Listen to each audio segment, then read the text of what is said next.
കേൾക്കുന്ന ദൈവവചനത്തെ പ്രധാനമായിട്ടും നമുക്ക് മനസ്സിലാക്കാൻ കഴിയുന്നത് നമ്മുടെ ജീവിതത്തെ ഞെരുക്കുന്ന പ്രതിസന്ധികളെ, ചിന്തകളെ, നമ്മളിലുള്ള ബിലീഫ് സിസ്റ്റത്തെയൊക്കെ എങ്ങനെ മനസ്സിലാക്കാം, അതിനെ എങ്ങനെ നേരിടാം എന്നതിനെ പറ്റിയാണ്. നമ്മുടെ ജീവിതത്തിലുള്ള ചിന്തകളിൽ, നമ്മുടെ മനസ്സിലാക്കലുകളെല്ലാം അടിഞ്ഞുകൂടുന്ന ദൈവികമല്ലാത്ത കാര്യങ്ങളെ ഇന്ന് നമ്മൾ സംസാരിക്കാൻ ആഗ്രഹിക്കുന്നത് അൺഗോഡ്ലി ബിലീഫിനെ പറ്റിയാണ്. ദൈവികമല്ലാത്ത വിശ്വാസങ്ങളെ പറ്റിയാണ്. ദൈവികമല്ലാത്ത വിശ്വാസം. നമ്മുടെ മധ്യത്തിൽ മലയാളം അറിയാൻ പാടില്ലാത്ത ആളുകളുണ്ട്. അദ്ദേഹത്തിന് ഹിന്ദിയിൽ പറഞ്ഞു കൊടുക്കണമെന്നാണ് മേഡം എന്നോട് പറഞ്ഞത്. പക്ഷേ എനിക്ക് ഹിന്ദി അത്ര ഫ്ലുവൻ്റ് അല്ല സംസാരിക്കുന്നതിന്.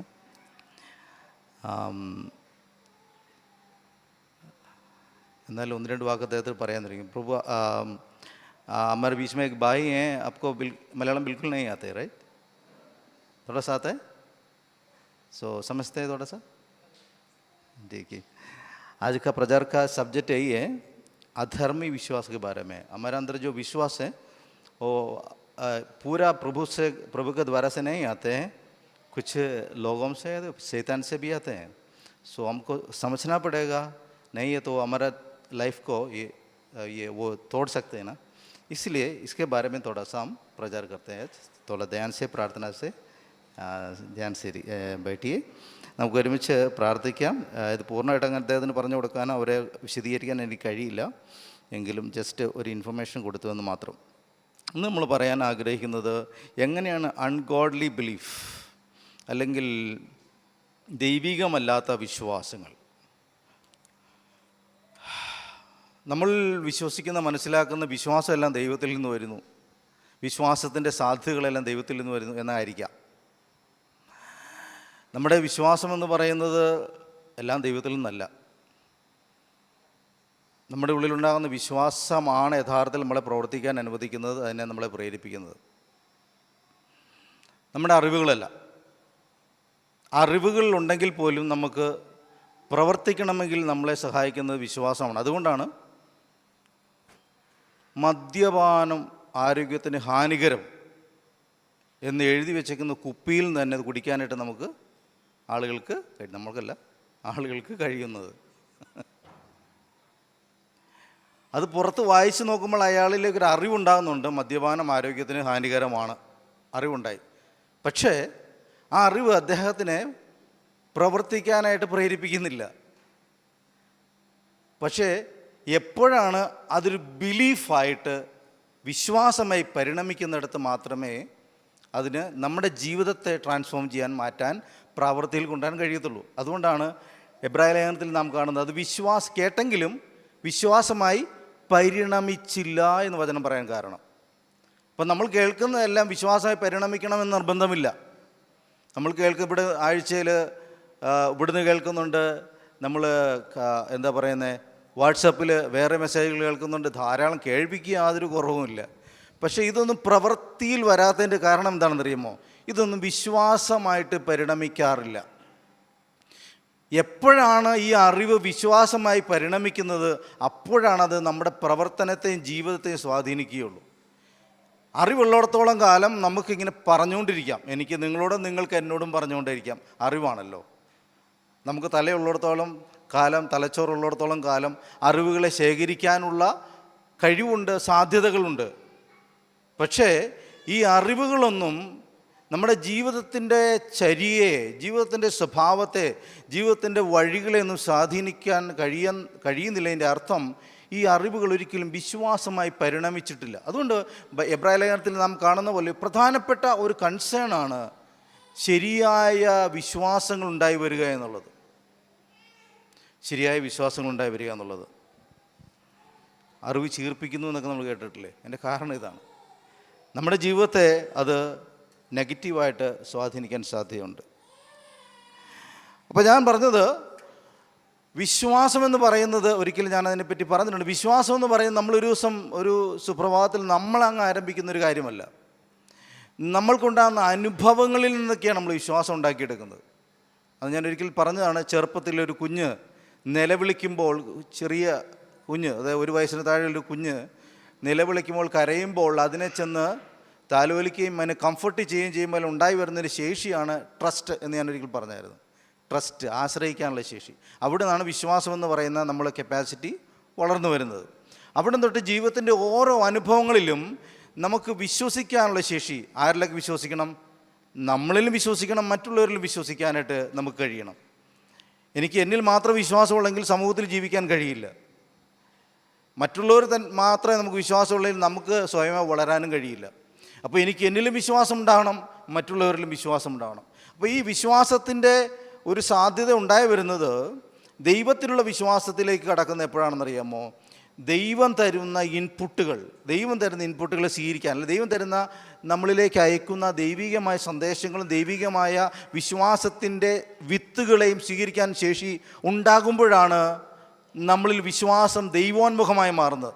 നമ്മൾ ഈ മലയാളത്തിലൊരു ചൊല്ലുണ്ട്, മാതാ പിതാ ഗുരു ദൈവം. മാതാവിൽ നിന്ന് ആരംഭിക്കുന്നതാണ് വിശ്വാസത്തിൻ്റെ ഒരു തുടക്കം. അത് പിതാവിൽ നിന്ന് പിന്നീടാവുന്നു. പിന്നീടത് ടീച്ചേഴ്സിൽ, സൺഡേ സ്കൂൾ ടീച്ചേഴ്സിൻ്റെയൊക്കെ റോൾ അതാണ്.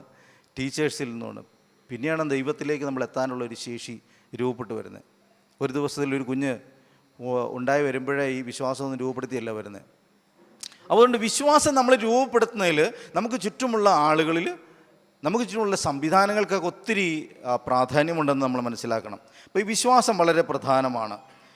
പക്ഷേ ഈ വിശ്വാസം ദൈവം നമുക്ക് തരുന്നത് പോലെ തന്നെ നമ്മളിലേക്ക് മറ്റ് ചില സാഹചര്യങ്ങൾ കൂടി നമ്മളിലേക്ക് വിശ്വാസത്തെ എൻഫോഴ്സ് ചെയ്യുന്നുണ്ട്, നമ്മളിലേക്ക് അടിച്ചേൽപ്പിക്കുന്നുണ്ട്, അതിൻ്റെ സാധ്യതകൾ തുറക്കുന്നുണ്ട്. അതിനെപ്പറ്റിയാണ് നമ്മൾ പറയുന്നത് അൺഗോഡ്ലി ബിലീഫ് എന്ന് പറയുന്നത്. ദൈവത്തിൽ നിന്നുള്ളതും ദൈവത്തിൽ നിന്നില്ലാത്തതുമായ വിശ്വാസങ്ങളുണ്ട്. ഇതിലേതിനെ നമ്മൾ സ്വീകരിക്കുന്നു അതാണ് നമ്മുടെ ജീവിതത്തെ നിയന്ത്രിക്കുന്നത്. ഇപ്പോൾ ദൈവത്തിൽ നിന്നുള്ള വിശ്വാസത്തെയാണ് നമ്മൾ സ്വീകരിക്കുന്നതെങ്കിൽ നമ്മുടെ ജീവിതത്തെ നിയന്ത്രിക്കുന്ന ആ വിശ്വാസമായിരിക്കും. മറിച്ച് പിശാചിൽ നിന്നുള്ളതാണെങ്കിൽ, മനുഷ്യരിൽ നിന്നുള്ളതാണെങ്കിൽ, നമ്മളുടെ ശത്രു നമ്മളിൽ ഏൽപ്പിക്കുന്ന വിശ്വാസമാണെങ്കിൽ അതെല്ലാം നമ്മുടെ ജീവിതത്തെ നെഗറ്റീവാക്കിക്കൊണ്ടേയിരിക്കും. ഇത് നമ്മൾ തിരിച്ചറിയാനായിട്ട് നമുക്ക് കഴിയണം. നോക്കാം നമുക്ക് എങ്ങനെയാണ് സംഭവിക്കുന്നതെന്ന്.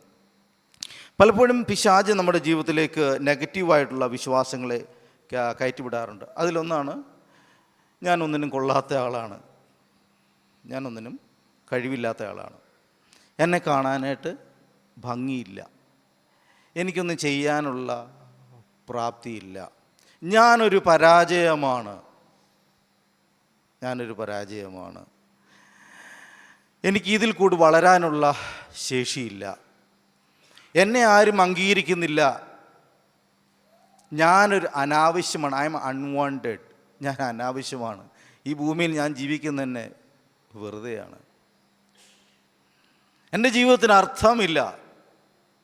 ഇങ്ങനെയൊക്കെ പലതരം വാക്കുകളും വചനങ്ങളും ചിന്തകളും നമ്മുടെ തലയ്ക്കകത്ത് പലപ്പോഴും ഇത് കടന്നു വരാറുണ്ട്. ചിലപ്പോഴൊക്കെ നമ്മളിത് പറയുകയും ചെയ്യും. ഇതെവിടെ നിന്നാണ് വരുന്നറിയുമ്പോൾ ഈ ബിലീഫ്സ് കൊണ്ടുവരുന്നതാണ് പിശാചിൻ്റെ തന്ത്രം. മനുഷ്യകുലത്തിൻ്റെ തുടക്കം മുതൽ ഈ നിമിഷം വരെ പിശാചത് തുടർമാനമായി അനുസ്യൂതമായി തുടർന്നുകൊണ്ടേയിരിക്കുന്നു. എങ്ങനെയാണ് അൺഗോഡ്ലി ബിലീഫ്സ് നമ്മുടെ തലയ്ക്കുള്ളിൽ കയറ്റാമെന്ന് അവൻ ശ്രമിച്ചുകൊണ്ടേയിരിക്കുകയാണ്. അത് ഏദൻ തോട്ടത്തിൽ ആരംഭിച്ച് പുള്ളി വിജയിച്ചതുകൊണ്ട് പിന്നീട് അങ്ങോട്ട് പരീക്ഷണങ്ങളുടെ തുടർമാനമായ ശൃംഖലകളാണ് നമ്മൾ കണ്ടുകൊണ്ടിരിക്കുന്നത്. നോക്കാം. അപ്പോൾ ദൈവം നമ്മളെങ്ങനെയാണ് കാണുന്നത്? ദൈവം നമ്മളെ എങ്ങനെയായിരിക്കണം? ദൈവം സൃഷ്ടിച്ചതിനെ ദൈവം എങ്ങനെയാണ് കണ്ടത്? നല്ലത് എന്നാണ് കണ്ടത്. ദൈവം സൃഷ്ടിച്ചതിനെല്ലാം ദൈവം നല്ലതായിട്ട് തന്നെയാണ് കാണുന്നത്. പക്ഷെ നമ്മളെ ചീത്തയായിട്ട് കാണുന്നത് ആരായിരിക്കും? നമ്മൾ ചീത്തയായിട്ട് കാണണമെന്ന് ആഗ്രഹിക്കുന്ന ആരായിരിക്കും? അതാണ് പിശാചിൻ്റെ പദ്ധതി എന്ന് പറയുന്നത്. സത്യത്തിൽ ഞാൻ അതിനൊരു ഡെഫിനിഷൻ ഇവിടെ ഒന്നാമത്തേതാണ് ദൈവിക വിശ്വാസം. അത് ഒന്ന് വായിച്ച് നോക്കാം. ഒന്നാമത്തെ സ്ലൈഡിനകത്ത് അതുണ്ട്. എന്താണ് ദൈവീകമല്ലാത്ത വിശ്വാസം എന്ന് പറയുന്നത് എന്താണെന്ന്? ദൈവവചനം, ദൈവത്തിൻ്റെ പ്രകൃതി, അവൻ്റെ സ്വഭാവം എന്നിവയുമായി യോജിക്കാത്ത വിശ്വാസങ്ങൾ, തീരുമാനങ്ങൾ, മനോഭാവങ്ങൾ, ഉടമ്പടികൾ, വിധികൾ, പ്രതീക്ഷകൾ, നേർച്ചകൾ, സത്യം ചെയ്യൽ എന്നിവയെല്ലാം ദൈവവിരുദ്ധമായ വിശ്വാസങ്ങളാണ്. അപ്പോൾ ദൈവവചനവുമായിട്ടും ദൈവത്തിൻ്റെ സ്വഭാവമായിട്ടൊന്നും ചേരാത്ത ഏതെങ്കിലും ചിന്തകൾ നമ്മളെ ഭരിക്കുന്നുണ്ടെങ്കിൽ അതിൻ്റെ അർത്ഥം അത് ദൈവികമല്ലാത്ത ഒരു വിശ്വാസമാണ്. ഫലത്തിൽ ഇതെന്താണെന്നറിയാമോ? ഫലത്തിൽ ഇത് തന്നെയാണ് അവിശ്വാസം എന്ന് പറയുന്നത്. ഇതാണ് അവിശ്വാസം എന്ന് യഥാർത്ഥത്തിൽ പറയുന്നത്. വിശ്വാസം നമുക്ക് തോന്നിക്കുന്ന തരത്തിലാണ് അതിനെ കൊണ്ടുപോക്ക്. ഏദൻ തോട്ടത്തിൽ എന്താണ് സംഭവിച്ചത്? വളരെ സ്ലൈറ്റ് ഡിഫറൻസേ വരുത്തിയിട്ടുള്ളൂ. യഥാർത്ഥത്തിൽ ദൈവം അങ്ങനെ പറഞ്ഞിട്ടുണ്ടോ? അതാണ് ചോദ്യം. ചെറിയ ചോദ്യങ്ങളിലൂടെയാണ് നമ്മളെ തെറ്റിക്കുന്നത്. ചെറിയ ചോദ്യങ്ങളിലൂടെ. ഫലം പറിച്ചു നിന്നാൽ നിങ്ങൾക്കുണ്ടാകുന്ന വ്യത്യാസമാണ്, നിങ്ങൾ ദൈവത്തെ പോലെ ആകും. അതാണ് ദൈവം മറച്ചു വെച്ചത്. ഒരു ബിലീഫ് സിസ്റ്റത്തെ അവരുടെ തലയിലേക്ക്, ആദമിൻ്റെ അവയുടെ തലയിലേക്ക് പ്രവേശിപ്പിച്ചത് കണ്ടോ, അവരുടെ ബുദ്ധിയിലേക്ക്. അതവരുടെ ജീവിതത്തെ എങ്ങനെ മാറ്റിമറിച്ചു. ഞാൻ മ്യൂസിക്കിനകത്ത് താല്പര്യമുള്ള കാലത്ത് ഞാൻ ഒരിക്കലും സെക്കുലർ മ്യൂസിക്കിൽ പോകില്ലായിരുന്നു. എനിക്കതിൻ്റെ താല്പര്യമില്ലായിരുന്നു.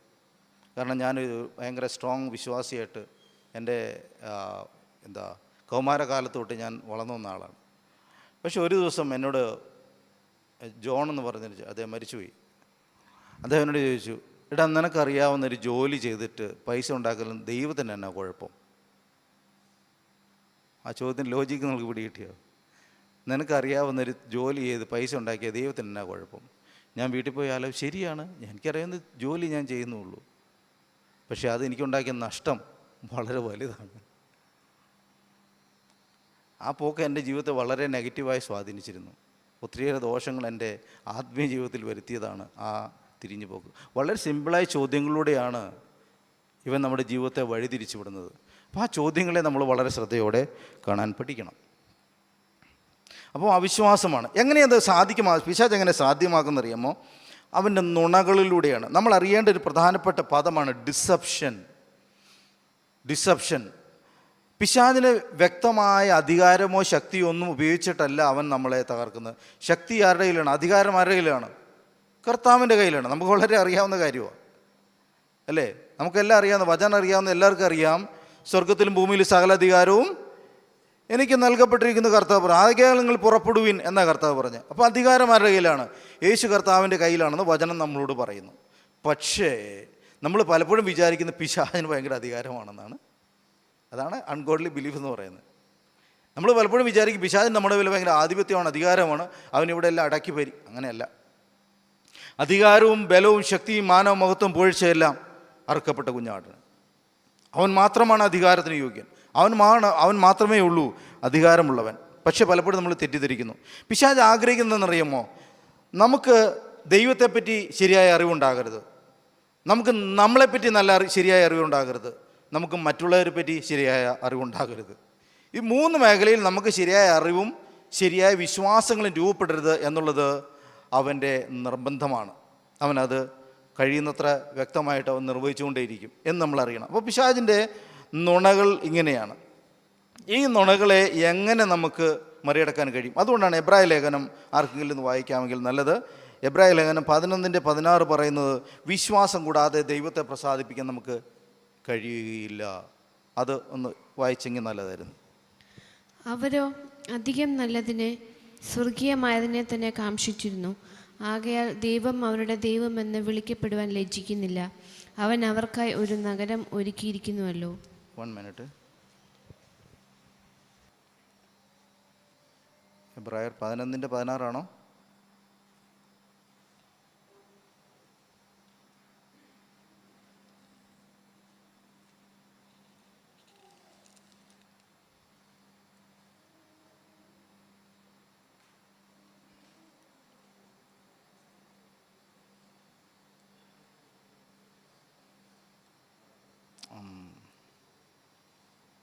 ഞാൻ എൻ്റെ റെഫറൻസിൽ തെറ്റ് വന്നിട്ടുണ്ട്.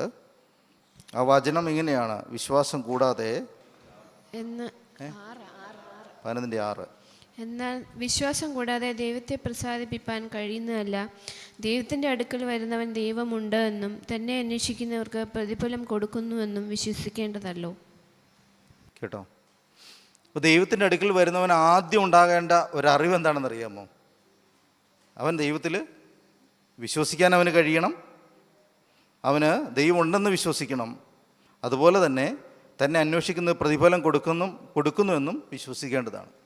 അപ്പോൾ നമ്മൾ ദൈവസേനയിൽ വരുമ്പോൾ ദൈവത്തെ പ്രസാദിപ്പിക്കാൻ വരുന്നവർ അല്ലെങ്കിൽ നാം ഓരോരുത്തരും അറിയേണ്ട കാര്യമാണ്, ദൈവം ഉണ്ട് എന്ന് ആദ്യം നമ്മൾ വിശ്വസിക്കണം. രണ്ടാമത്തത് ദൈവം നമുക്ക് പ്രതിഫലം തരുന്നുവെന്ന് നമ്മൾ വിശ്വസിക്കാൻ പഠിക്കും. ഇതാണ് നമ്മുടെ അടിസ്ഥാനം വിശ്വാസം എന്ന് പറയുന്നത്. ഒന്ന് ദൈവമുണ്ട്, ദൈവമുണ്ടെന്ന് ഇതൊക്കെ വിശദീകരിക്കേണ്ട കാര്യങ്ങളാണ്. ദൈവമുണ്ടെന്നുള്ള വിശ്വാസമാണ് യഥാർത്ഥത്തിൽ നമ്മളെ ബിഹേവ് ചെയ്യുന്നതിൽ നമ്മളെ സഹായിക്കുന്ന കാര്യം. ദൈവമുണ്ടെങ്കിൽ ദൈവം ആരാണ്? ദൈവം എന്നെ കാണുന്നവനാണ്, അറിയുന്നവനാണ്. എൻ്റെ ഹൃദയത്തെ അറിയുന്ന ദൈവമാണ്, എൻ്റെ ചിന്താഗതികളെ അറിയുന്ന ദൈവമാണ്.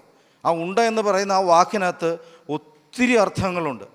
ഞാൻ ഒളിച്ച് ചെയ്യുന്നത്, മറച്ച് ചെയ്യുന്നത്, എൻ്റെ ഉള്ളിൽ നിഗൂഢമായി ചിന്തിച്ചുകൊണ്ട് ചെയ്യുന്നത്, പുറത്ത് പറയും മറ്റൊന്ന് ചിന്തിക്കുകയും ചെയ്യുന്നത്, ഇതെല്ലാം കാണുന്ന ഒരു ദൈവമുണ്ട് എന്ന് പറയുന്നതാണ് ഏറ്റവും അടിസ്ഥാനമായ വിശ്വാസം.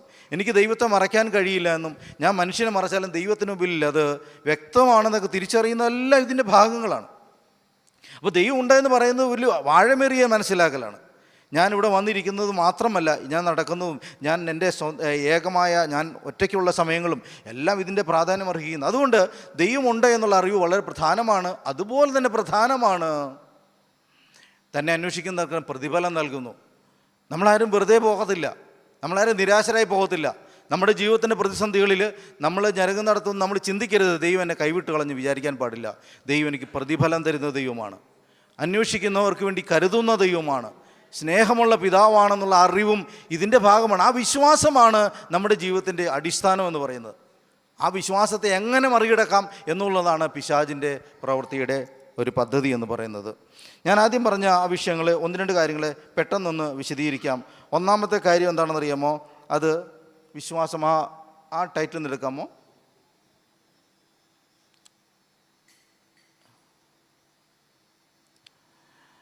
ഒന്ന് എന്ന നമ്പർ എഴുതിയിട്ടുള്ള വിശ്വാസം, അതിന് ശേഷമായിരിക്കാം ഒന്നാമത്തെ. നോക്കുക, നമ്മളിൽ ഉള്ളിലുണ്ടാകാവുന്ന ചില എന്താ പറയുന്നത്, ദൈവികമല്ലാത്ത വിശ്വാസങ്ങളെ പറ്റിയാണ് ഇത് പറഞ്ഞിട്ടുള്ളത്. നമുക്ക് പലപ്പോഴും തോന്നും ദൈവം എന്നെ സ്നേഹിക്കുന്നില്ല, ദൈവം എന്നെ കൈവിട്ട് കളഞ്ഞു. പലപ്പോഴും നമ്മളിൽ ഉണ്ടാകുന്നൊരു തോന്നലാണ് ഞാൻ പറഞ്ഞു വരുന്നത്. ദൈവം എന്നെ കൈവിട്ട് കളഞ്ഞു. തെറ്റായിട്ടുള്ളൊരു വിശ്വാസമാണ്. വചനം എന്താ പറയുന്നത്? വചനം പറയുന്നു ദൈവം നമ്മളെ സ്നേഹിക്കുന്നു, ദൈവം നമ്മളെ സ്നേഹിക്കുന്നു. അതാ വചനം പറയുന്നത്. അതുകൊണ്ടാണ് ഞാൻ ആദ്യം പറഞ്ഞത് വചനത്തിന് അനുസൃതമല്ലാത്ത ഒരു വിശ്വാസവും ദൈവത്തിൽ നിന്നല്ല. ദൈവം എന്നെ നിങ്ങളെ സ്നേഹിക്കുന്നു. വചനം എന്ത് പറയുന്നു? ക്രിസ്തുയേശുവോ നാം പാപികളായിരിക്കുമ്പോൾ തന്നെ നമ്മളെ സ്നേഹിച്ചു. നാം പാപികളാണെന്നും മനുഷ്യരാണെന്നും പലപ്പോഴും ദൈവം പറയുന്നുണ്ട്. ഞാൻ മനുഷ്യനല്ല, ഞാൻ ദൈവം അത്രേ എന്ന് വിശദീകരിച്ച് പറയുന്നുണ്ട്. അപ്പോൾ ദൈവത്തെ പലപ്പോഴും നമുക്ക് തുല്യമായി കണ്ടിട്ട് ദൈവം എന്നെ സ്നേഹിക്കുന്നില്ല എന്ന് നമ്മൾ വിലയിരുത്താൻ പോകാറുണ്ട്. അതാണ് തെറ്റായ വിശ്വാസം എന്ന് പറയുന്നത്. ഈ വിശ്വാസം എന്ന് പറയുന്നത് ഒരു ഡീവിയേഷനാണ്, യഥാർത്ഥത്തിൽ നിന്നുള്ള ഒരു ഡീവിയേഷൻ, ഒരു മാറിപ്പോകലാണ് എന്ന് നമുക്ക് മനസ്സിലാക്കാൻ കഴിയും. അത് വളരെ അപകടം പിടിച്ചൊന്നാണ്. ഈ കാര്യത്തിൽ, എൻ്റെ കാര്യത്തിൽ ദൈവത്തിന് ഉത്തരവാദിത്വമില്ല, ഈ വിഷയത്തിൽ ദൈവം എന്നെ കൈവിട്ട് കളഞ്ഞു, ഈ വിഷയത്തിൽ ദൈവം എന്നെ നോക്കുന്നില്ല, എന്നെ അറിയുന്നില്ല, എൻ്റെ വിഷയത്തെപ്പറ്റി കർത്താവിന് അറിവില്ല. അതുകൊണ്ടാണ് ഇങ്ങനെ വചനം ഇങ്ങനെ പറയുന്നത്, ഈ വയലിലെ പൂവിലെയും പക്ഷികൾക്കും കാക്കയ്ക്കൊക്കെ കൊടുക്കാൻ കഴിവുള്ള ദൈവം നിൻ്റെ കാര്യം അറിയുന്നില്ലെന്ന് നീ വിചാരിക്കുന്നുണ്ടോ?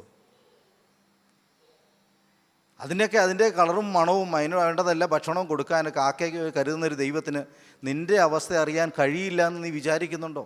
അത് വിചാരിക്കുന്നിടത്താണ്, ആ വിചാരത്തെയാണ് നമ്മൾ അൺഗോഡ്ലി ബിലീഫ് എന്ന് പറയുന്നത്.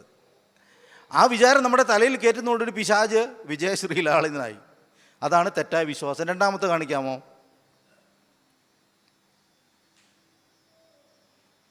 രണ്ടാമത്തെ ഉടമ്പടി. ആ വാക്കുകൾ അത്ര കൃത്യമല്ല, അത് എഗ്രിമെൻ്റ് എന്നുള്ള വാക്കിനാണ്. അതായത് നമ്മളെപ്പറ്റി മറ്റാളുകൾ പറയുന്നത് പലപ്പോഴും നമ്മളങ്ങ് എഗ്രി ചെയ്ത് കളയും. നീ കാണാനൊരു ഭംഗിയില്ലാത്ത മനുഷ്യനാണ് എന്ന് കേൾക്കുമ്പോൾ ഒരു 2-3 പേര് പറഞ്ഞു കഴിയുമ്പോൾ ശരിയാ, നമുക്കങ്ങ് തോന്നി തടയും, എന്നെ കാണാൻ ഭംഗിയൊന്നുമില്ല എന്നങ്ങ് തോന്നും. നിനക്ക് കഴിവില്ല എന്ന് 2-3 പേര് പറഞ്ഞു കഴിയുമ്പോൾ ഓട്ടോമാറ്റിക് നമ്മൾ പിന്നെ അങ്ങ് എഗ്രി ചെയ്യും അതിനോട്. ശരിയാ, എനിക്ക് വലിയ കഴിവൊന്നുമില്ല, പ്രാപ്തിയൊന്നുമില്ല എന്ന് നമുക്ക് തോന്നിപ്പോവും. ഇതിങ്ങനെ നമ്മൾ മറ്റുള്ളവർ നമ്മളോട് പറയുന്ന കാര്യങ്ങളെ, നിരന്തരം കേൾക്കുന്ന കാര്യങ്ങളെ ക്രമേണ എഗ്രി ചെയ്ത് കൊടുക്കും, നമ്മൾ ക്രമേണ അംഗീകരിച്ചു കൊടുക്കും. ആ അംഗീകാരത്തിനെയാണ് ഈ ഉടമ്പടി എന്ന് നമ്മൾ അല്ലെങ്കിൽ എഗ്രിമെൻ്റ് എന്ന് വിശേഷിപ്പിക്കുന്നത്. ഉടമ്പടി എന്ന അർത്ഥമല്ല, ശരിക്കും അംഗീകരിക്കലെന്നോ മറ്റൊക്കെ ആയിരിക്കും നല്ലതെന്ന് എനിക്ക് തോന്നുന്നു.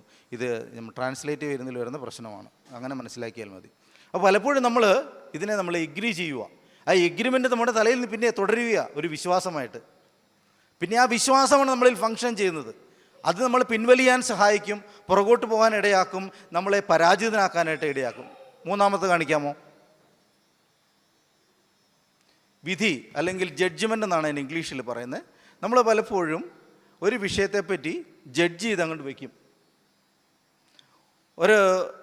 ഒരു പ്രത്യേക അനുഭവം, പ്രത്യേകിച്ച് സിമ്പിളായിട്ട് പറഞ്ഞു കഴിഞ്ഞാൽ ആളുകൾ പറയുന്ന കേട്ടില്ലേ, എല്ലാ സ്ത്രീകളും ഇങ്ങനെയാണ്, അല്ലെ എല്ലാ പുരുഷന്മാരിങ്ങനെയാണ് എന്നൊക്കെ നമ്മൾ പറയാറില്ല. അല്ലെ ഇന്ന ആളുകൾ ഇങ്ങനെയാണ്, അല്ലെങ്കിൽ ഇന്ന വർഗത്തിൽപ്പെട്ടയാൾ, ഇന്ന ജാതിയിൽപ്പെട്ടയാൾ, ഇന്ന സമൂഹത്തിൽ ക്രിസ്ത്യാനികളെല്ലാം ഇങ്ങനെയാണ്, മുസ്ലിങ്ങളെല്ലാം ഇങ്ങനെയാണ്, ഹിന്ദുക്കളെല്ലാം. മനസ്സിലായോ? ഇത്തരത്തിൽ പലപ്പോഴും നമ്മൾ ജഡ്ജ്മെൻറ്റുകൾ ഉണ്ടാക്കി വെക്കാറുണ്ട്. ഇത്തരം ജഡ്ജ്മെൻറ്റുകൾ ദൈവികമല്ല. അത്തരം ജഡ്ജ്മെൻറ്റുകൾ നമ്മൾ ചെയ്യാൻ കാരണം എന്താണ്? നമ്മുടെ ഹൃദയത്തിലുണ്ടായ മുറിവോ തെറ്റായ അനുഭവങ്ങളോ. അതുകൊണ്ട് നമ്മളതിനെ ജനറലൈസ് ചെയ്തിട്ട് നമ്മളൊരു ജഡ്ജ്മെൻറ്റിലേക്ക്, ഒരു വിധി നിർണയത്തിലേക്ക് എത്തിപ്പെടുകയാണ്.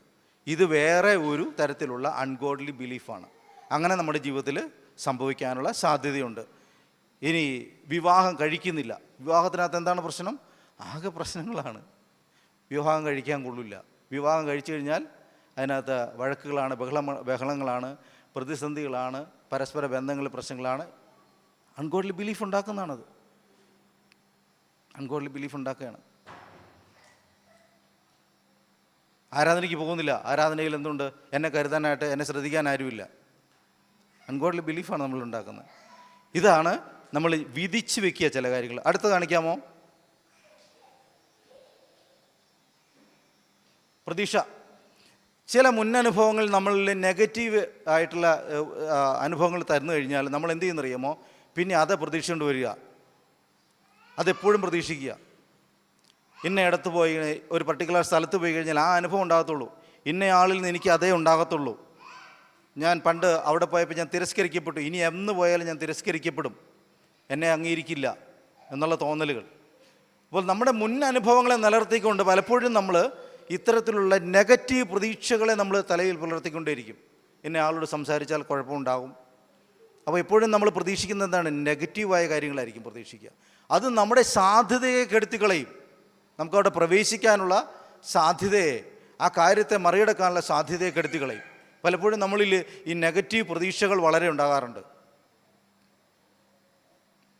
അത് നമ്മുടെ ജീവിതത്തിൻ്റെ ഒരു അൺഗോഡ്ലി ആയിട്ടുള്ള ഒരു ബിലീഫാണ്. അടുത്തത്, ചില കാര്യങ്ങളിൽ നമ്മൾ ശക്തമായ പ്രതിജ്ഞകൾ എടുക്കും. അതിൻ്റെ ഉദാഹരണം അത്ര കൃത്യമല്ല എന്ന് എനിക്ക് തോന്നുന്നു.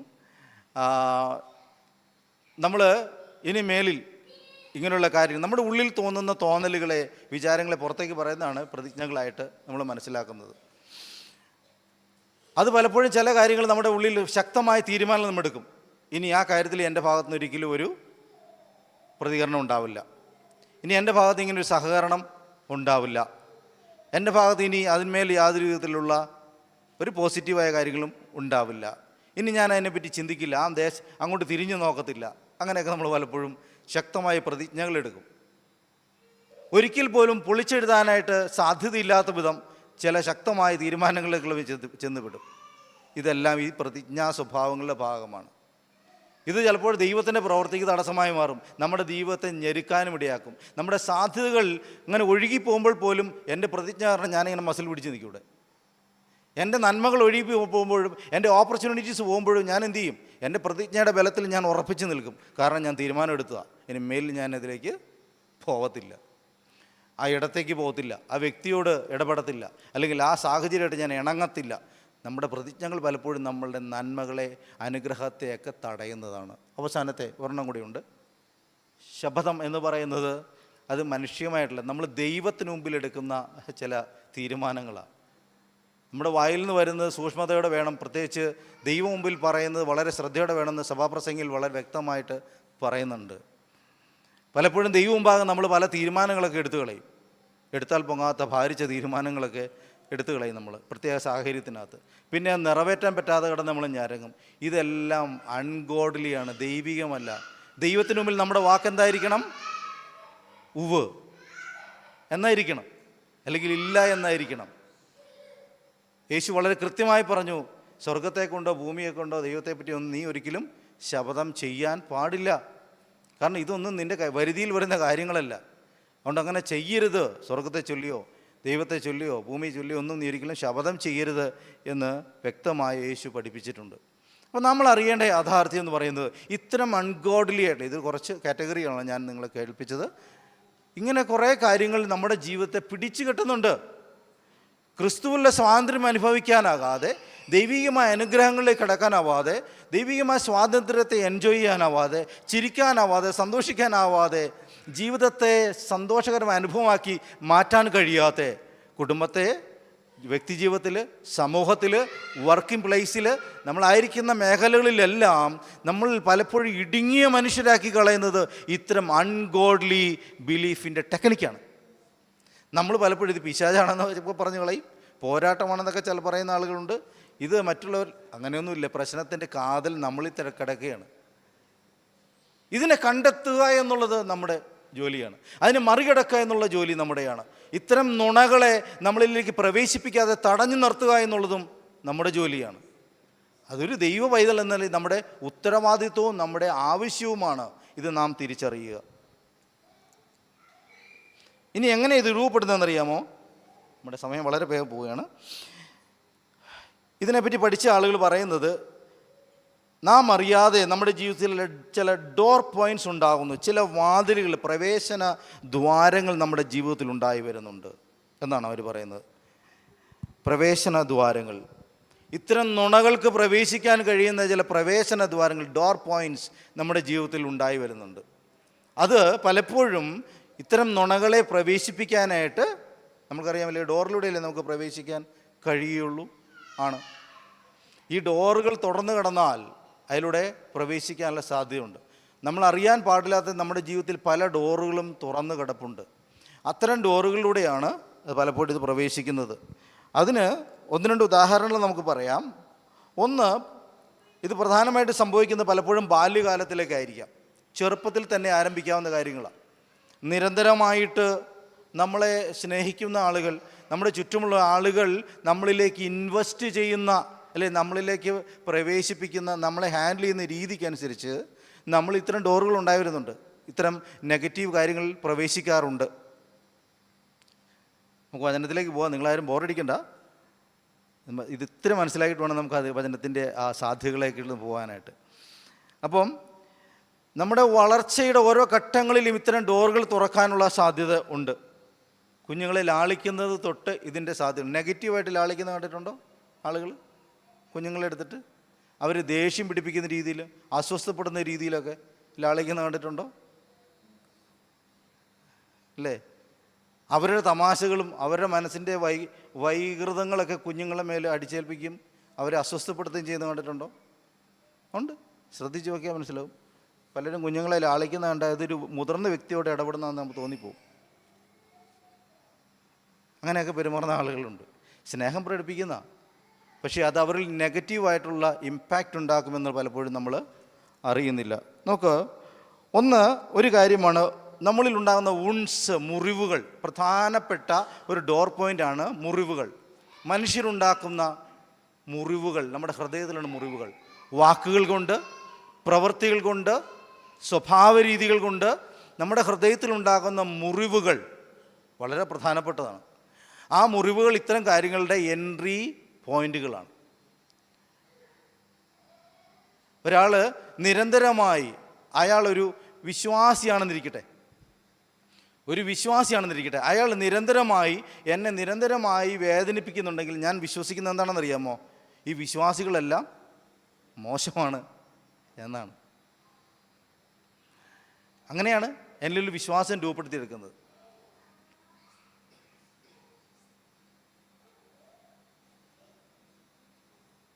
എന്നിലുണ്ടാകുന്ന മുറിവുകൾ എൻ്റെ ജീവിതത്തെ നിയന്ത്രിക്കുന്നുണ്ട്. എൻ്റെ ജീവിതത്തിലുണ്ടാകുന്ന മുറിവുകൾ എൻ്റെ സ്വഭാവത്തെ സ്വാധീനിക്കുന്നുണ്ട്. അപ്പോൾ നമ്മളിൽ ബിലീഫ് സിസ്റ്റം ഉണ്ടായി വരുന്നതിൻ്റെ ഒരു കാരണമാണ് മുറിവുകൾ.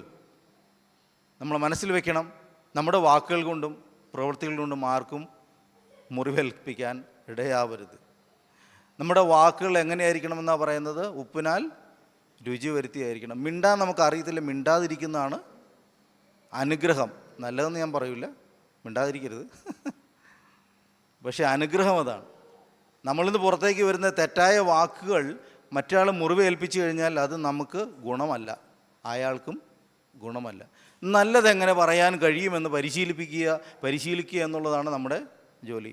മുറിവുകൾ വാക്കുകൾ കൊണ്ട് വേണമെന്നില്ല, നമുക്ക് പ്രവൃത്തികൾ കൊണ്ടും മുറിവേൽപ്പിക്കാം. അത് മനുഷ്യൻ്റെ ഓരോ ജീവിതഘട്ടങ്ങളിലും സംഭവിക്കാറുണ്ട്. ഇനി എങ്ങനെയൊക്കെയാണ് വേറെ ഉണ്ടാകുന്നത്? തെറ്റായ ഇൻഫർമേഷൻ, നമ്മുടെ മത സാഹചര്യങ്ങൾ, രാഷ്ട്രീയ സാഹചര്യങ്ങൾ, ഐഡിയോളജികൾ, നമുക്ക് ചുറ്റുമുണ്ടുള്ള സൂപ്പർസ്റ്റീഷ്യസ് ബിലീഫ്, അതായത് അന്ധവിശ്വാസങ്ങൾ, ഇങ്ങനെ ഒത്തിരി ഡോറുകൾ നമുക്ക് ചുറ്റുമുണ്ട്. നമ്മളൊരു വഴിക്ക് നടന്നു വന്നു, പൂച്ച വട്ടം ചാടി, കറുത്ത പൂച്ചയാണെങ്കിൽ പിന്നെ പരിപാടി തീർന്നു അല്ലേ? നമ്മളെന്നാ ചിന്തിക്കുന്നത്? നമ്മളെന്താ പിന്നെ ചിന്തിക്കുന്നത്? എങ്ങനെയായി അത് നമ്മളിലേക്ക് എത്തിയത്? സൂപ്പർസ്റ്റിഷനാണ്. വചനത്തിൽ അതിന് വലിയ വ്യവസ്ഥയുണ്ടോ?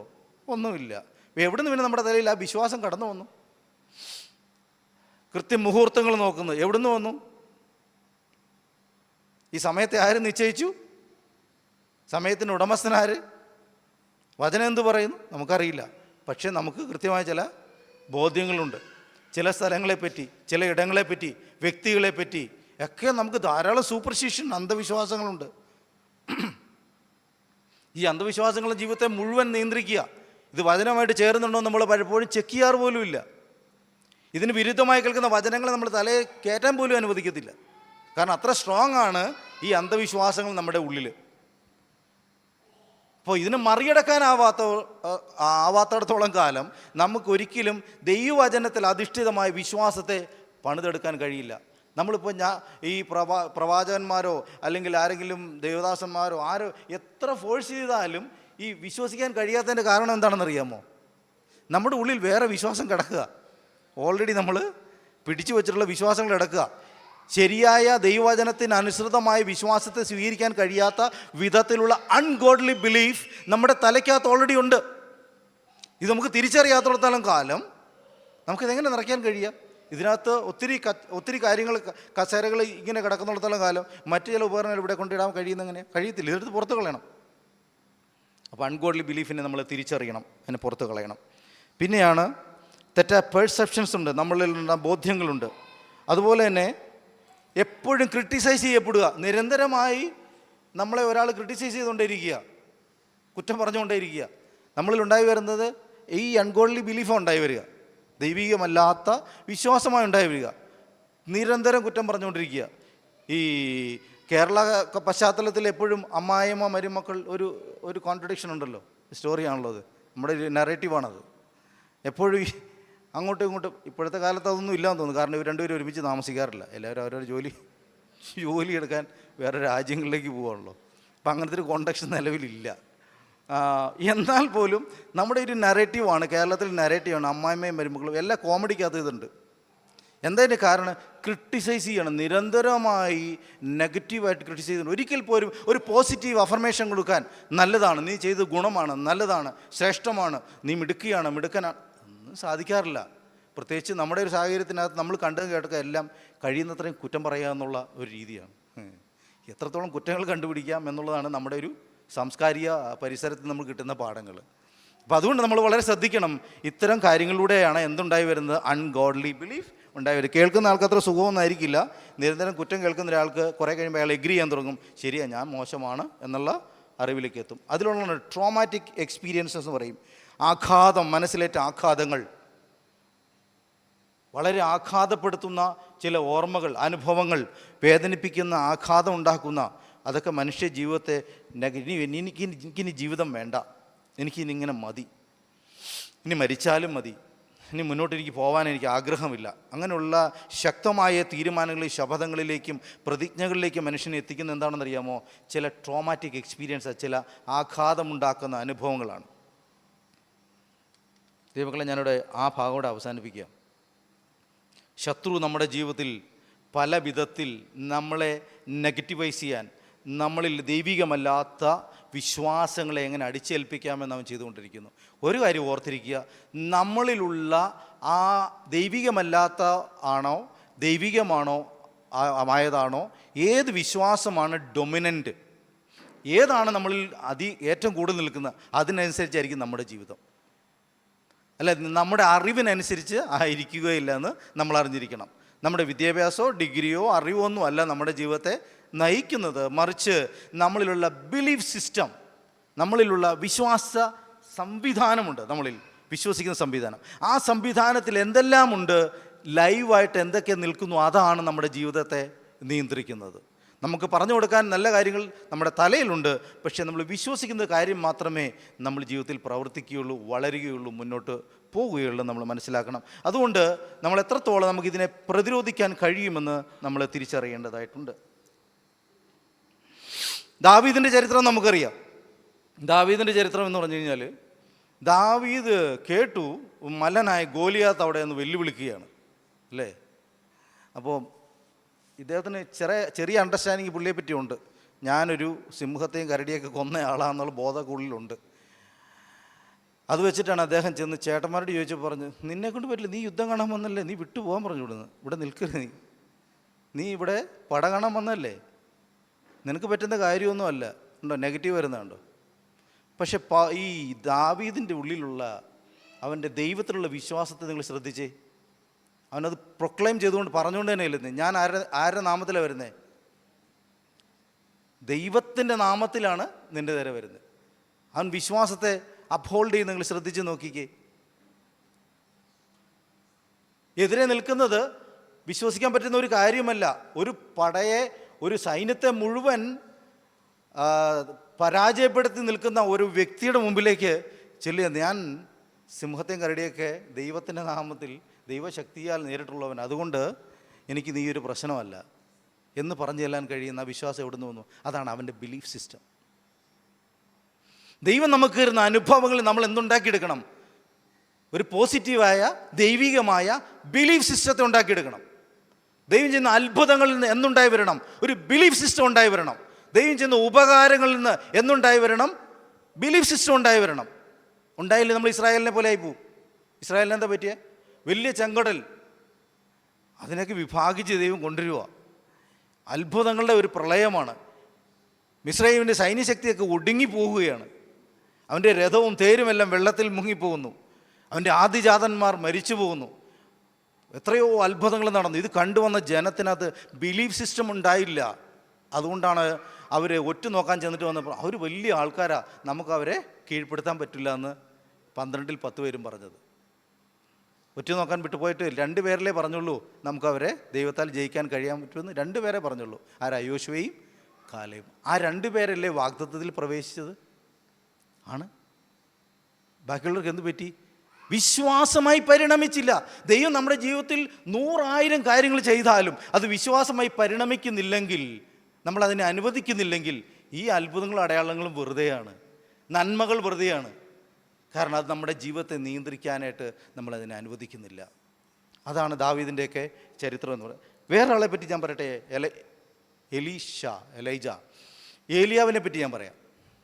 ഏലിയ ഭയങ്കര അത്ഭുതങ്ങളൊക്കെ ചെയ്താണ്, വലിയ പ്രവർത്തികൾ ചെയ്ത. പക്ഷേ ഇസബേൽ എതിരായി കണ്ടപ്പോൾ എന്ത് സംഭവിച്ചു?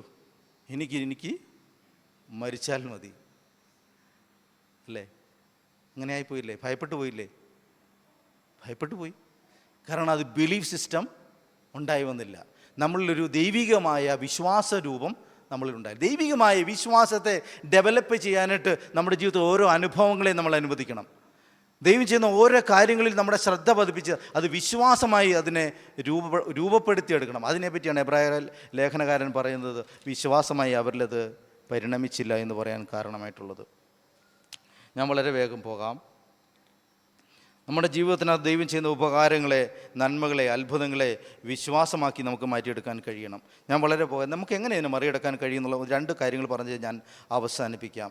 ഒന്നാമത്തെ കാര്യം, ദൈവവചനമാണ് നമ്മളിൽ ദൈവികമായ വിശ്വാസത്തെ ഡെവലപ്പ് ചെയ്യുന്നതിൽ, ഉണ്ടാക്കുന്നതിൽ സഹായിക്കുന്ന ഒരു ഘടകം.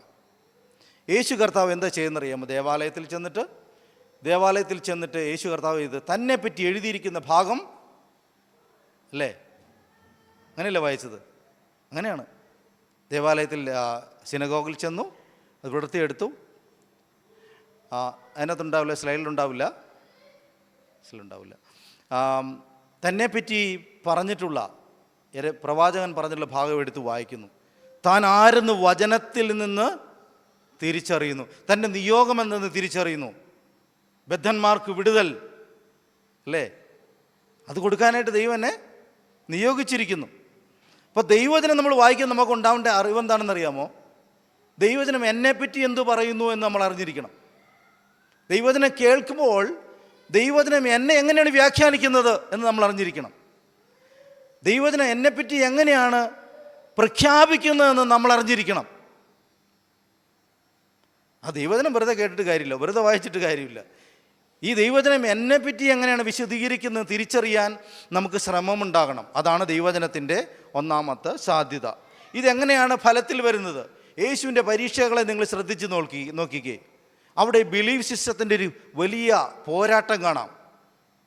ഒരു ബിലീഫ് സിസ്റ്റം ഇതാണ്: ഒരു ദിവസം കുറേ ദിവസങ്ങൾ വിശന്നിരുന്നാൽ എന്ത് പറ്റും? നിനക്ക് വിശപ്പ് ഭക്ഷണമല്ലാതെ നിനക്ക് മറികടക്കാനായിട്ട് വേറെ വഴിയില്ല അല്ലേ? ബൂസ്റ്റ് കഴിഞ്ഞാൽ നിങ്ങൾ ആദ്യം എന്താ നിങ്ങൾക്ക് വഴിയുള്ളത്? ഭക്ഷണം കഴിക്കാതെ ഇരുന്നാൽ ഭക്ഷണം കഴിച്ചേ പറ്റൂ. അതുകൊണ്ട് എന്ത് ചെയ്യണം? നീ ഈ കല്ലുകളോട് അപ്പമാകാൻ കൽപ്പിക്കുക, കാരണം നീ ഭക്ഷണത്തിന് ആവശ്യക്കാരനാണ്. അതാണ് ബിലീഫ് സിസ്റ്റം സാധാരണഗതിയിൽ നാം കേൾക്കുന്നത്. പക്ഷേ കർത്താവ് പറയുന്ന ആ ബിലീഫ് സിസ്റ്റം അതല്ല. കർത്താവ് പറയുന്നത് അറിയുമോ? മനുഷ്യൻ അപ്പം കൊണ്ട് മാത്രമല്ല, ദൈവത്തിൻ്റെ വായിൽ നിന്ന് സകല വചനം കൊണ്ടും ജീവിക്കുന്നു. ദൈവവചനം എങ്ങനെയാ അവിടെ പ്രവർത്തിക്കുന്നത് നോക്കിക്കേ. ദൈവത്തിൻ്റെ വായിൽ നിന്ന് വചനത്തിന് ഈ അപ്പത്തിന് പകരമാകാൻ കഴിയും. ഈ അപ്പത്തേക്കാൾ ശ്രേഷ്ഠമാണ് എന്നുള്ള അറിവാണ് യേശുവിൻ്റെ ഉള്ളിലുള്ളത്. ഇപ്പം നമ്മൾ പഠിക്കുന്ന വചനത്തിന് നമ്മൾ നേരിടാൻ കഴിയും. മറ്റൊന്നൊരു എഗ്രിമെൻറ്റിലേക്ക് പോകുന്നൊരു കാര്യം ഇവിടെയുണ്ട്. നീ വീണ് എന്നെ നമസ്കരിച്ചാൽ മതി, എന്ത് ചെയ്യാൻ പറ്റും? ഇതെല്ലാം നിനക്ക് തരാം. കർത്താവിന് വേണമെങ്കിൽ എഗ്രിമെൻറ്റിലേക്ക് പോകാം. പക്ഷെ കർത്താവ് പറഞ്ഞു, നിൻ്റെ ദൈവമായ കർത്താവിന് മാത്രമേ ആരാധിക്കാവൂ. കാര്യം മനസ്സിലായോ? ആ ബിലീഫ് സിസ്റ്റം വരുന്നുണ്ടോ? കർത്താവ് വചനം കൊണ്ട് അതിനെ നേരിടുന്നുണ്ടോ? നമ്മൾ പഠിക്കുന്ന വചനം എന്തിനു വേണ്ടിയാ? പിശാചിൻ്റെ പരീക്ഷകളെ ജയിക്കാൻ വേണ്ടിയിട്ടാണ്. അവൻ നമ്മളോട് പറയുന്ന കള്ളങ്ങളെയും നുണകളെയും നേരിടാൻ വേണ്ടിയിട്ടാണ്. അതുകൊണ്ട് കർത്താവ് പറഞ്ഞു, ദൈവമല്ല ആരെയും ആരാധിക്കാനായിട്ട് എൻ്റെ വചനം എന്നെ അനുവദിക്കുന്നില്ല. അപ്പോൾ ഇത്തരം എഗ്രിമെൻറ്റുകളിലേക്ക് പോകാൻ പിശാച് നമ്മൾ പ്രേരിപ്പിച്ചുകൊണ്ടിരിക്കും. മറ്റൊന്നാണ്, നീ ദൈവപുത്രനല്ലേ? ആണ്. നീ താഴേക്ക് ചാട്. നീ വിശ്വാസിയല്ലേ? നീ ഇത് ചെയ്താൽ എന്നാ കുഴപ്പം? നീ പ്രാർത്ഥിക്ക്. പലപ്പോഴും നമ്മളെ ചലഞ്ച് ചെയ്യും പിശാച് നമ്മുടെ ഉള്ളിൽ. എന്നിട്ട് ഭോഷത്വം ചെയ്യാനായിട്ട് നമ്മളെ പ്രേരിപ്പിച്ചുകൊണ്ടേയിരിക്കും. നമ്മുടെ ശരിയായിട്ടുള്ള വചനാനുസൃതമല്ലാത്ത വിശ്വാസങ്ങളും നമ്മൾ പലപ്പോഴും തെറ്റായ തീരുമാനങ്ങൾ എടുത്തിട്ട് അത് ദൈവികമാണെന്ന് ഓർത്തിട്ട് അപകടത്തിൽ ചെന്ന് ചാടാറുണ്ട്. ധാരാളം ഉദാഹരണമുണ്ട്, എടുത്ത് ഞാൻ പറയുന്നില്ല. നിങ്ങൾക്ക് തന്നെ നമ്മുടെ ജീവിതത്തെ പരിശോധിച്ചാൽ മനസ്സിലാവും. ദൈവികമല്ലാത്ത തീരുമാനങ്ങളിലേക്ക് നമ്മൾ ചെന്നുവിടും. എന്തുകൊണ്ടാണ്? ഈ ബിലീഫ് സിസ്റ്റം നമ്മളിൽ പ്ലേ ചെയ്യുന്നതുകൊണ്ടാണ്. വചനം നമുക്ക് കൃത്യമായിട്ട് യേശു പറഞ്ഞു, വചനം കൊണ്ട് തന്നെയാണ് യഥാർത്ഥത്തിൽ പിശാച് നേരിട്ടത്. എന്താ പറഞ്ഞതെന്നറിയാമോ? ദൂതന്മാർ നിന്നെ, അതാണ് അതിന് മറുപടി എന്തായിരുന്നറിയാമോ? മറുപടി വളരെ രസമാണ്. നിന്റെ ദൈവമായ യഹോവയെ കർത്താവിനെ നീ പരീക്ഷിക്കരുത്. പലപ്പോഴും നമ്മുടെ വിശ്വാസത്തിൻ്റെ എടുത്തിയാട്ടങ്ങളൊക്കെ പലപ്പോഴും ദൈവത്തെ പരീക്ഷിക്കലാണെന്ന് നാം തിരിച്ചറിയണം. വിശ്വാസത്തിൻ്റെ പേരിൽ പലപ്പോഴും നമ്മൾ ചെയ്യുന്നതൊക്കെ ദൈവത്തെ പരീക്ഷിക്കുന്നതിന് തുല്യമാണെന്ന് പലപ്പോഴും നമ്മൾ തിരിച്ചറിയാറില്ല. ആ വിശ്വാസം എവിടെ നിന്ന് വരുന്ന? ദൈവത്തിൽ നിന്നുള്ളതല്ല. ദൈവികമായ വിശ്വാസം ഒരിക്കലും ദൈവത്തെ പരീക്ഷിക്കുന്നത് ആവില്ല. യേശുവിനോട് പറഞ്ഞത്, നീ ദൈവപുത്രനാണെ താഴേക്ക് ചാട്, ദൂതന്മാർ നിന്നെ താങ്ങുന്നല്ലേ വചനം ആണ്. ഇങ്ങനെ നമ്മളോട് പല വചനം പറയാൻ പലരും ഉണ്ടാവും. ആ വചനം കേട്ട് പലപ്പോഴും നമ്മൾ എടുത്ത് ചാടുകയും ചെയ്യും. അങ്ങനെയാണ് പലരുടെയും കൈയും കാലും ഒടിഞ്ഞതും പലരുടെ തല പൊളിഞ്ഞതൊക്കെ അങ്ങനെയാണ്, ഈ എടുത്തിയാട്ടം കൊണ്ടാണ്. പിശാച് നമ്മളെ എങ്ങനെ ചാടിക്കാമെന്ന് ഓർത്ത് നടക്കുക. നമ്മൾ കയ്യിലുള്ള വിശ്വാസം കൊണ്ട് എങ്ങനെ ചാടാമെന്ന് ഓർത്ത് നമ്മൾ നടക്കുക. അങ്ങനെയൊന്നുമല്ല. വചനത്തിന് കൃത്യമായ വ്യവസ്ഥകളുണ്ട്, എവിടെ എന്ത് എങ്ങനെ ചെയ്യണമെന്ന്. ദൈവത്തെ പരീക്ഷിക്കുന്നതാവരുത് നമ്മുടെ വിശ്വാസം എന്ന് പറയുന്നത്. അത് വചനത്തിനെതിരാണ്. നമ്മുടെ വിശ്വാസത്തിന് കാതലായ അടിസ്ഥാനമുണ്ടെന്ന് നാം തിരിച്ചറിയണം. ദൈവത്തിൽ നിന്നാണ് വരുന്നത്. യേശു വചനം ഇങ്ങനെ പറയുന്നു, നിങ്ങൾക്കൊന്ന് വായിക്കാമോ? 2 തിമോത്തിയോസ് 3:16-17 വാക്യങ്ങൾ. 2 തിമോത്തിയോസ് 3:16-17 വാക്യങ്ങൾ. എല്ലാ തിരുവെഴുത്തും ദൈവശ്വാസീയമാകിയാൽ ദൈവത്തിൻ്റെ മനുഷ്യൻ സകല സൽപ്രവർത്തിക്കും വക പ്രാപിച്ച് തികഞ്ഞവനാകേണ്ടതിന് ഉപദേശത്തിനും ശാസനത്തിനും ഗുണീകരണത്തിനും നീതിയിലെ അഭ്യാസത്തിനും പ്രയോജനമുള്ളതാകുന്നു. കണ്ടോ, ദൈവവചനത്തിൻ്റെ സാധ്യത എന്താണെന്ന് നിങ്ങൾക്ക് മനസ്സിലായോ? നമ്മുടെ ജീവിതത്തിൻ്റെ വളർച്ചയുടെ ഓരോ ഘട്ടങ്ങളിൽ നമ്മളെ സഹായിക്കാനുള്ളതാണ് ദൈവത്തിൻ്റെ വചനം. നമ്മളെ പഠിപ്പിക്കാനും നമ്മളെ ഉപദേശിക്കാനും കറക്റ്റ് ചെയ്യാനും എല്ലാം ദൈവവചനം നമ്മുടെ കൂടെയുണ്ട്. അതുകൊണ്ട് ദൈവികമല്ലാത്ത വിശ്വാസങ്ങൾ നമ്മുടെ തലയിൽ കയറാൻ അനുവദിക്കരുത്. ദൈവവചനത്തിൽ നിന്ന് വിശ്വാസത്തിൻ്റെ ശരിയായ രൂപങ്ങളെ സ്വീകരിക്കുകയും ദൈവം നമ്മൾക്ക് തന്നിട്ടുള്ള വിശ്വാസത്തിൽ വളരുകയും അനുദിനം ചെയ്യുവാനിടയാകണം. യോഹന്നാൻ 8:30 ഒന്ന് വായിക്കാമോ? യോഹന്നാൻ 8:30.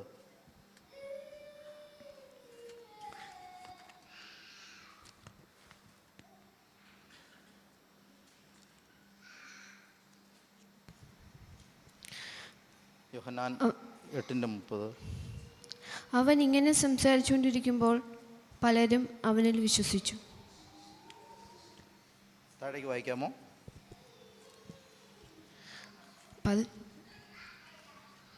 തന്നിൽ വിശ്വസിച്ച യഹൂദന്മാരോട് യേശു, എൻ്റെ വചനത്തിൽ നിലനിൽക്കുന്നുവെങ്കിൽ നിങ്ങൾ വാസ്തവമായി എൻ്റെ ശിഷ്യന്മാരായി സത്യം അറിയുകയും സത്യം നിങ്ങളെ സ്വതന്ത്രന്മാരാക്കുകയും ചെയ്യും എന്ന് പറഞ്ഞു. നമ്മൾ സത്യം അറിയുന്നത് എവിടെ നിന്നാണെന്നറിയാമോ? വചനത്തിൽ നിന്നാണ്. ഈ സത്യം അറിഞ്ഞാലേ നുണയെ നമുക്ക് നേരിടാൻ അറിയത്തുള്ളൂ. ഡ്യൂപ്ലിക്കേറ്റിനെ അറിയണമെങ്കിൽ ഒറിജിനൽ അറിഞ്ഞിരിക്കണം. ഇല്ലെങ്കിൽ നമ്മൾ ഡ്യൂപ്ലിക്കേറ്റ് വാങ്ങി തന്നെ കാശ് കളയും. നമുക്ക് ഒറിജിനൽ അറിയാമെങ്കിൽ നമ്മൾ ഡ്യൂപ്ലിക്കേറ്റിന് വാങ്ങിക്കാൻ പോകത്തില്ല. നമുക്ക് ഒറിജിനൽ കണ്ടിട്ടില്ലെങ്കിൽ ഇതാണ് ഒറിജിനൽ എന്ന് പറഞ്ഞ് നമ്മൾ വാങ്ങിക്കും. ഞാനൊരിക്കൽ ഒരു വാച്ച് ഓൺലൈനിൽ വാങ്ങിച്ചു. അതിൻ്റെ മോഡൽ അതിൻ്റെ ഭംഗി കണ്ട് വാങ്ങിച്ചതാണ്, വിലക്കുറവിലൊക്കെ വാങ്ങിച്ചതാണ്. അത് കഴിഞ്ഞിട്ട് ഞാനൊരു ദിവസം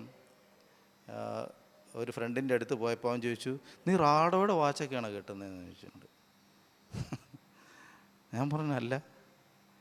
പിന്നെ മോഡൽ പിടിച്ചു നോക്കി, ഇത് ഡ്യൂപ്ലിക്കേറ്റാണ്. എനിക്ക് ആ വാച്ചിനെ പറ്റി വലിയ ഗ്രാഹ്യമില്ല. ഞാൻ കിട്ടിയതോടെ വാങ്ങിച്ചു. പക്ഷേ എൻ്റെ മോഡൽ ഒറിജിനൽ റാഡോയുടെ ഒരു സ്പെസിഫിക് മോഡലായത് ഉണ്ടാക്കിയേക്കുന്നത്. കാര്യം മനസ്സിലായോ? നമുക്ക് ഒറിജിനൽ അറിയത്തില്ല, ഡ്യൂപ്ലിക്കേറ്റ് നമ്മളെ ഭരിക്കും. ഡ്യൂപ്ലിക്കേറ്റ് വാങ്ങിച്ച് നമ്മൾ കഷ്ടപ്പെടും. ഇത് തന്നെയാണ് പറഞ്ഞത്, നിങ്ങൾ സത്യം അറിയണം. നിങ്ങളെ സ്വതന്ത്രരാക്കുന്നത് സത്യമാണ്.